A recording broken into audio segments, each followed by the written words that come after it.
The idea was a complex one with fabric because fabric has so much movement in it. And I wanted to put some wind in that fabric to create the flow and increase the size of the fabric. So when the folds of the fabric are in the wind, you get those lovely reflections, highlights on the surface, and the midtones and shadows in all the folds of that fabric. So that was the idea. It was about flow and movement. I wanted a pure white background, so I've used two orbiters, and they've both got a 60 degrees open face optic on them to give me the widest spread. For my key light in the front, I've used the Fresnel, and the joy of that one is it's giving me a hard light with a bit of a softer edge to it with the Fresnel lens in the front. And the nice thing about this Fresnel on the orbiter is that I can control the degrees of spread, so I can turn it from a spot or go to a medium spread or a full flood spread.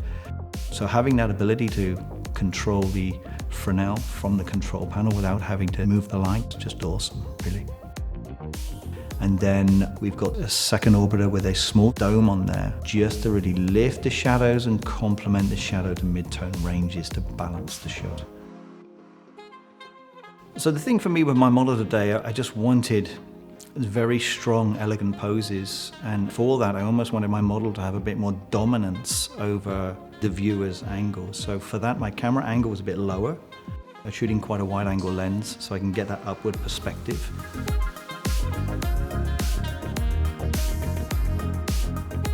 The thing is nowadays that, clients, both commercial as well, are all wanting moving image as well as stills. They expect that as part of the workload, and we can use exactly the same lighting setup without changing or worrying about anything, and just make some exposure adjustments for moving image.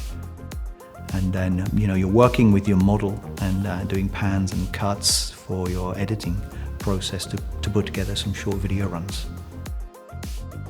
After shot one, we moved on to more of a beauty look, a beauty shot. So we're cropped quite in close, more head and shoulders. Still using fabrics for shapes because we wanted to just frame the face in many different ways and show elements of the face and not all of the time. So the lighting on that, I've used another orbiter, but with a medium-sized dome on there. Of course, the domes are omnidirectional, so it's just spreading light everywhere. And to control that a little bit, ARRI make this attachment for the domes called a skirt, and it attaches with Velcro, and it comes in sort of quarter sections. It's silver lined, and we can attach it to the back of the dome so we have no light coming back into camera. And then the light is hitting the silver surface and pushing back forwards towards our model and giving us a little bit more output and a little bit more control. The light is very even with a very soft spread, but it has a bit of a crisper punch to it in the middle. So for creative purposes, I've just gone for that. And where we've had the light just above the model's eye line, just above camera, it's giving us a little bit heavy on the shadow, and we've just used another softbox on another orbiter on quite low power, just to fill the shadow areas to even out the dynamic range, the contrast a little bit to soften those edges.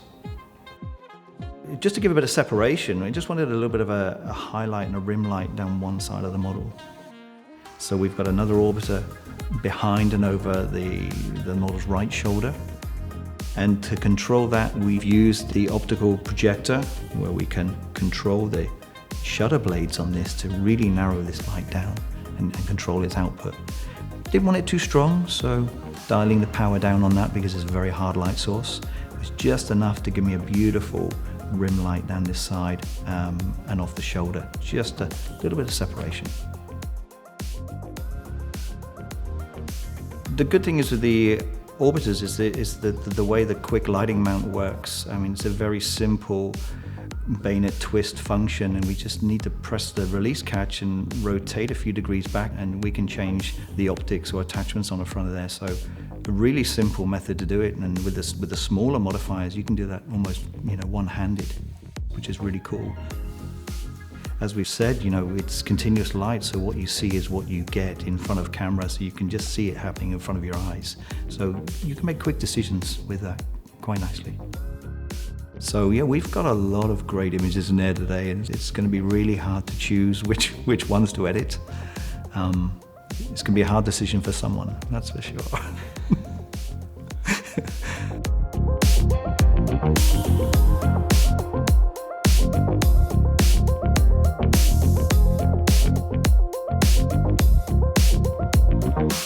The idea for this shot, I just wanted more a contrast and tonal range in this image, and that kind of applied to my model as well, and the skin tones. So I've gone for a hard light source so I can get that contrast range in my image. So it's an overhead light source with a 30-degree optic, just with the barn doors, which are wide open so I can get that spread of light.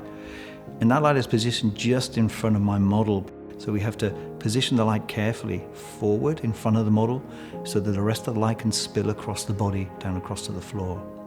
And because it won't quite reach all the way, we then use a second orbiter with a small softbox on a low boy stand, very low to the ground, with the power turned down quite low, just to lift the shadow areas in the bottom of our scene.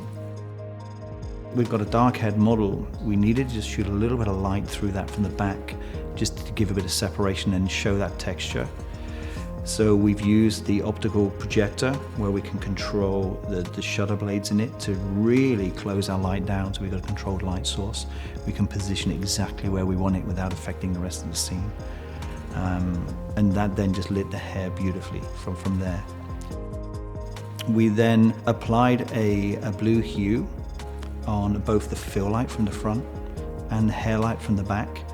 Because the power is so low and only lifting the shadows, it means we had a lovely blue tone in our shadow areas that didn't affect the rest of our shot, but gave us just a beautiful color difference of edge, just to balance the image a bit nicer. We were losing a little bit of light on the right-hand side of the fabric, so just to kick a little bit of light in there to lift those dark tones, we just popped a little L5, ARRI L5 in there, just to lift it ever so slightly. Naturally, with a darker skin model, you're going to get a warmer skin tone, and the reds are already giving a warmer tone to the shot. And if that's a little bit too warm, you can experiment a little bit. And the good thing with the orbiters are we can change our white balance in our orbiters. So we've taken them from 5600 and we've dialed them down, which is easy on the control board, just to dial them down to 4900 degrees, and it will give you a slightly colder looking or a bluer looking white. So it's not such a warm tone. And that, of course, we can adjust on all the ARRI lights so that they're all the same. You're changing your set rather than changing your camera and post-production.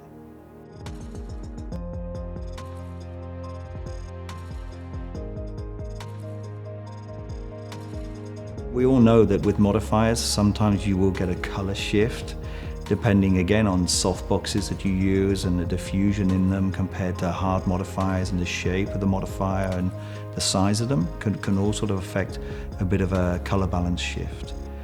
So the nice thing with the orbiter is that because it knows what attachment you're putting on the front, it will auto adjust the white balance so that that doesn't change when you change modifier. So that keeps your white balance as true as it was from the first one that you put on to the second or third. And of course in this set we used 5 orbiters in this one for this to get everything we needed. So using a lot of modifiers, from the projection units to Fresnels to 60-degree optics open to softbox domes and fills, we could kind of sit comfortably and rest assured that the orbiter knew what we were putting on there so that our white balance was consistent. Our second look for this setup was to change our fabric from the lovely vibrant red to a rich dark black. And the fabric was good, but it was a very thin grade of silk, which when you're having a pure white background, which we wanted the contrast of the black fabric and the white, pure white backgrounds, the fabric needs to be quite thick, because if you're backlighting something, then that light on a thin fabric is just going to bleed straight through and your black fabric is no longer black. So when you're in situations like that as photographers, you know, where we have to rethink on the spot, because that's just not going to work and there's no other option for fabric in the moment. So you have to change plans. So the other option was we color our background. We put a red hue with the ARRI orbiters. If the reds are looking a bit too washed out, we can just dial down the intensity of them to get a more solid, darker red, which is what we did in the end. And then, you know, we then use our fabric the best we could, but with a hard light source. And the way we changed the shape of the fabrics, we came across other problems of getting all the light across all the fabric. So again, you have to rethink what you're originally going to do. And then we had to bring in other ARRI orbiters with some fill lights to make make the shot as best we could, but it just goes to show you that you can't always, nail the shot you wanted because of the props that are being used, which has nothing to do with lighting. We've captured some amazing shots today and exactly what we wanted. And then of course you come across others where you didn't quite get what you wanted, but then you get something new you didn't realize you were gonna get. So it's full of what we like to call happy accidents. You never planned it, but hey, it worked out all right in the end. The look we were going for, I wanted a very strong block color in the blue, and everything is pretty much blue. The background is blue, the umbrellas are blue, and we went for a very opposing color, almost like a magenta colored dress. But makeup-wise and skin-wise, I wanted to keep the paler tones to keep the separation. So the skin tones we were aiming towards a little bit more towards like a porcelain skin, lighter in color, but not too much, so just to offset the balance a little bit. The umbrellas were built around our model with an opening in the middle for her to stand in, and they were quite sort of flat-planed towards the camera. We used a blue colorama as our background, and we lit that with a 60-degree open optic on one of the ARRI orbiters.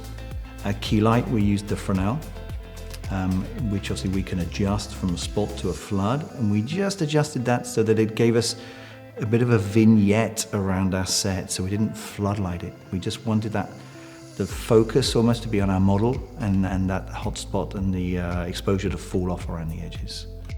To fill in the shadow areas, we've got the Octa 4, which is behind me, what we call on axis, and that is very, very low powered. We used a grid in front of that one, just to really lift the shadows and complement the shadow to mid-tone ranges to balance the shot. And then we've used another orbiter behind the model, behind set, just kicking in with some barn doors and another open optic on there. It's a bit of a rim light, just to give a bit of separation. A lot of models are used to using strobe, and they're used to the flash freezing their motion. So of course, with continuous light, we have to just slow down a little bit and have your series of posing and moods. But when they hit that pose, they've just got to hold it so you can just capture the image.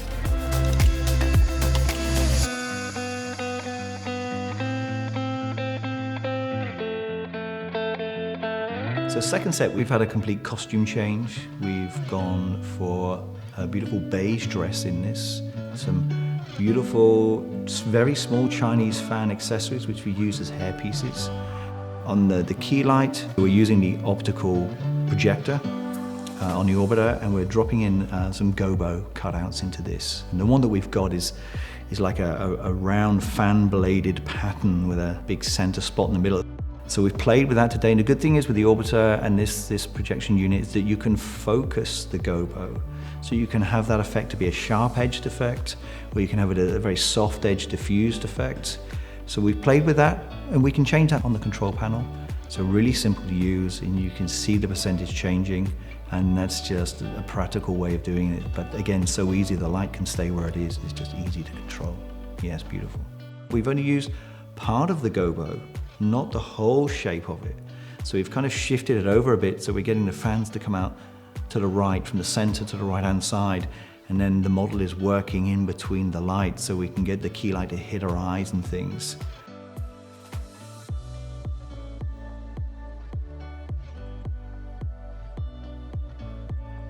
For the next look, the idea of this, we're still sticking with the Oriental flow. So here we've gone for more like a traditional Chinese dress, silk dress with the Chinese patterns on, and some beautiful jewelry in there for accessories to help pull the shot off.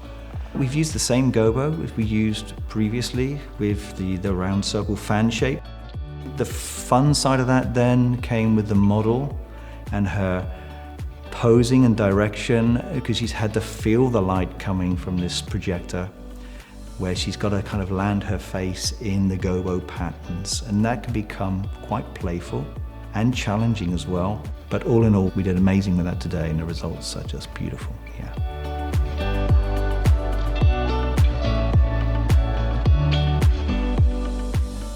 And for the final look of today, we've taken the gobo out of the optical projector, and we're using the shutter blades in them. They have 4 shutter blades, which you can just move wherever you want and create squares, triangles, letterbox slits, whichever you want, and you can rotate all these to create shapes and effects. I just wanted this flash to come across the model's face, across the body. So the interesting part here, and this is where you can get creative with the orbiters and the control in them, we wanted the image to look a little bit cooler in effect. So the good thing is with the orbiters, we can change the temperature of Kelvin, and we ramped the background lights up to 12,000 degrees Kelvin. Our fill light around 9,000, and our key light we kept at just over about 7,000 degrees, but my camera 5,600 degrees.